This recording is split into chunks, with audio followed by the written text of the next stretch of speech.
Olá você, ligado aqui na Consoles e Jogos Brasil, Engiléu que vos fala. E aí galera, tudo certo? É o seguinte, sob demanda de... Os Awesome Rangers, que quando se transformam, gritam assim usam copo.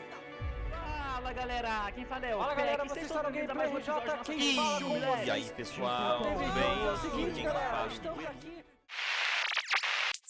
Você reconheceu alguma dessas intros? Então provavelmente você conhece um pouco do mundo dos videogames. Se não, não tem problema, porque aqui nós vamos contar um pouco da história desse mundo de jogos no Brasil. Enquanto no exterior, as empresas de informática ficam cada vez maiores, como a Apple, Sinclair e os primeiros videogames domésticos começaram a aparecer, de companhias como Atari, Magnavox, Philips e Fairchild, e entre outras. Por aqui, ainda sob o regime militar, o objetivo geral de fortalecer o produto interno, nem que fosse na marra. Porém, no Brasil, a era de tecnologia não era um solo no qual as pessoas investiam muito, e isso vinha desde antes da reserva de mercado, graças às restrições gerais impostas pelo governo militar. Ainda assim, algumas iniciativas no mercado de games surgiram, bem antes dos consoles, até o momento com gabinetes de arcade. You're watching the most exciting game you will ever see on your TV set. Telstar by Coleco, with 3 different games. Telstar Tennis, with digital scoring, variable speeds. Telstar Hockey. Each player controls a goalie plus a forward on the other side. Oops, a goal. And Telstar Singles Handball, a game you play yourself. Telstar Handball, Tennis, Hockey, all 3 at an exciting low price. For great family fun, hitch your TV to a Telstar. By Coleco. Em 1968, a Companhia Paulista de Verama, do então hoteleiro Tadeu Romano, entrou no mercado importando máquinas de pinball e nos anos seguintes passou a fazer as máquinas aqui mesmo. Quando os custos para trazer gabinetes ficaram altos demais, em 1973 a japonesa Taito se instalou no Brasil. A empresa trouxe ao desembarcar no Brasil o jogo Elepoing, que é um clone de Pong. O jogo apresentado em 1972 pela Atari.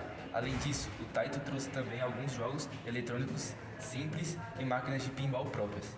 A febre do Space Invaders vai ser bem depois, só em 1978, com outros games, como Moon Cresta, Phoenix e Scramble, entre outros.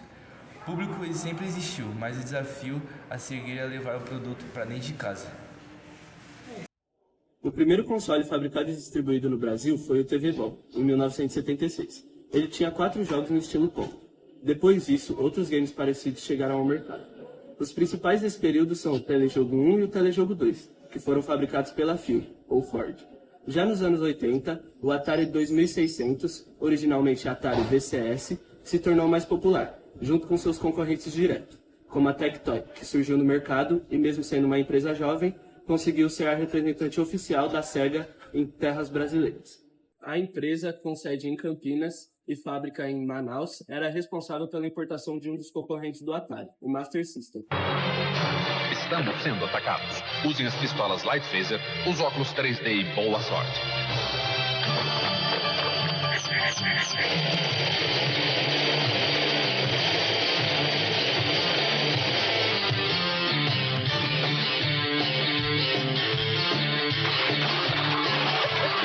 Master System da Tectoy é o maior desafio que você já enfrentou. Master System é um jogo, mas poderia ser verdade.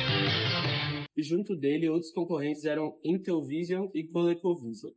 Ele chegou a dominar 85% do mercado nacional de jogos, até o crash dos videogames em 1983, quando o mercado implodiu. Em abril de 1983, a Dynacon, uma empresa paulista, começou a produzir e vender cartuchos de sistema de contato com níquel, que eram mais baratos do que os originais só que os originais usavam ouro e isso não influenciava no resultado. E essa ideia para baratear os custos da Dynacon e de outras empresas também veio à tona com que o mercado entrasse com muitas fitas piratas. E lembrando que ninguém pagava os direitos da Warner, que na época era controlada pela Atari. E esse processo consistia em copiar os ROMs dos originais e transferir para os EPROMs. E esse processo envolvia engenharia reversa para driblar as técnicas de blank switch do endereço de memória. Foi o departamento de marketing da Philips, inclusive, quem criou o termo Come para renomear o game Castle Marketing, mas que acabou pegando também para o famoso personagem da Namco, o Pac-Man, que era uma das estrelas do Atari de 2600. Todos os jogos do sistema eram localizados, o que rendeu uma curiosa parceria entre a Philips e o Renato Aragão, como uma forma de promover o filme Os Trapalhões na Serra Pelada, lançado nos cinemas um ano antes. Através de conversa entre a empresa, o humorista e seu empresário na época, João Batista Sérgio Murad, também conhecido a Beto Carreiro, o game Pickaxe Pet virou Didi na Mini Cantada. A adaptação se unia ao rótulo claro, de resto era tudo igual.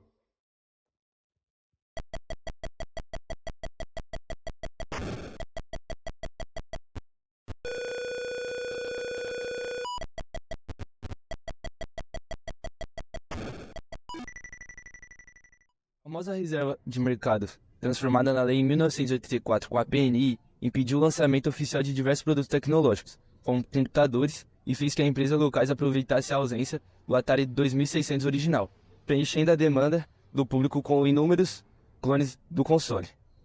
Nessa mesma época, o mercado internacional via a briga entre Nintendo e Sega, na busca pelo maior número de jogadores. 16-bit arcade graphics. 16-bit sports action. You can't do this on Nintendo Genesis. Does. Genesis. Does. Genesis. Does. Genesis. Does. Genesis does. Get Joe Montana free, Pat Riley free, Buster Douglas free, Super Monaco GP free, or Collins free. What Nintendo? Buy a 16-bit Genesis system between now and October 31st and get an extra game.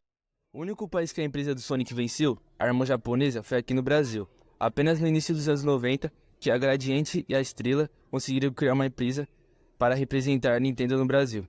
Assim, o país passou a ter uma representante oficial da marca e pôde ter acesso aos consoles originais do NES, Super Nintendo e Nintendo 64 e outros. Com isso, a dependência de Famicloids, aparelhos que copiam o NES, na década do século, a Nintendo venceu de vez a competição com a Sega. Porém, a empresa do Mario viu outros consoles ganhar visibilidade.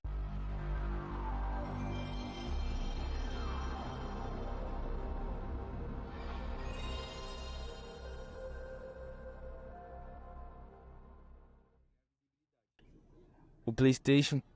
Nessa época, o console da Sony só podia ser comprado no mercado paralelo, ou seja, sem garantia nenhuma. Apenas no fim dos anos 90, o console passou a ser vendido oficialmente no Brasil. Em outubro de 1991, então o presidente Fernando Collor de Mello sancionou uma lei que extinguiu a PNI e efetivamente acabou com a reserva do mercado como política nacional. Na prática, não só passou a ser mais fácil importar bens e serviços de fora, como companhias externas poderiam passar a se instalar aqui sem contar com grandes restrições. Os anos 2000 foram fundamentais para o mercado nacional de videogames, principalmente com o lançamento do Play 2.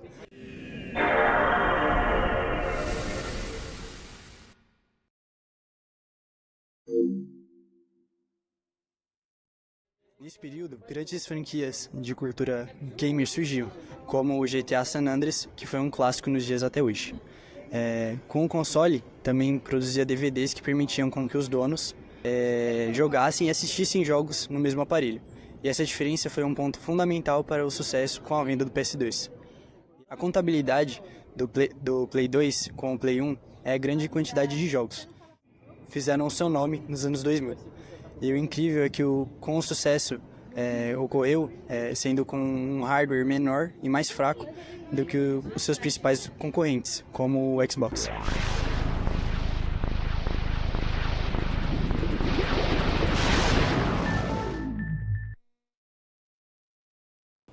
Falando na mesma, a divisão Xbox chegou no Brasil oficialmente em 2006, mas a fabricação nacional, localizada em Manaus, só começou em 2011, o que ajudou a diminuir consideravelmente o preço do console no mercado nacional.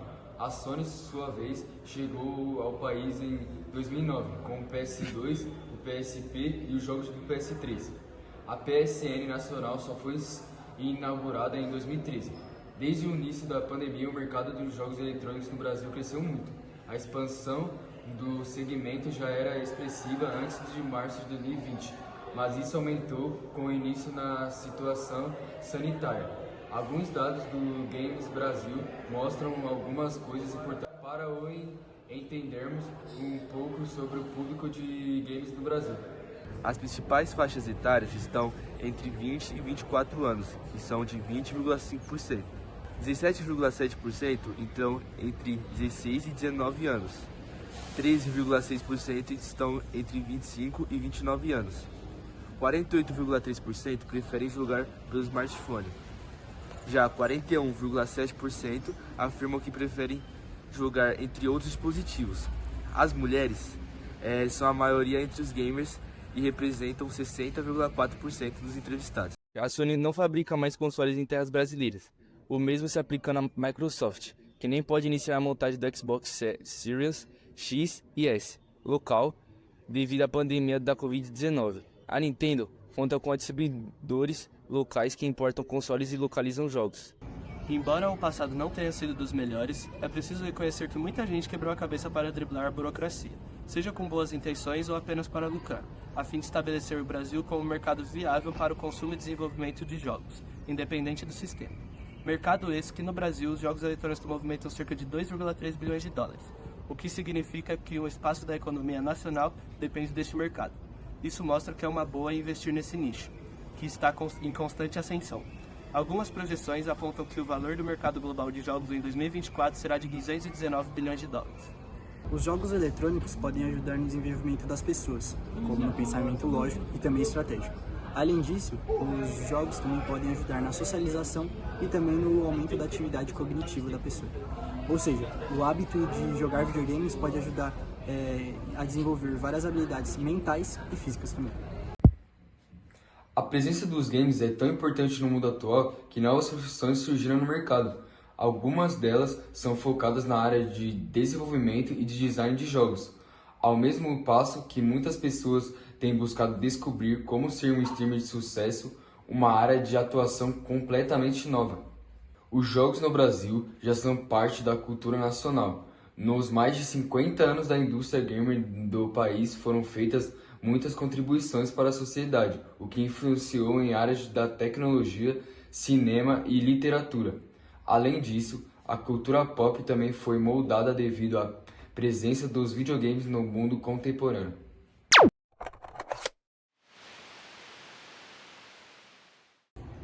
Os jogos brasileiros trazem representações de nossa cultura, que quando apreciado e divulgado, criam um espaço de valorização. Permite que diferentes vozes, experiências e realidades sejam representadas, diversificando o tipo de conteúdo disponível no mercado.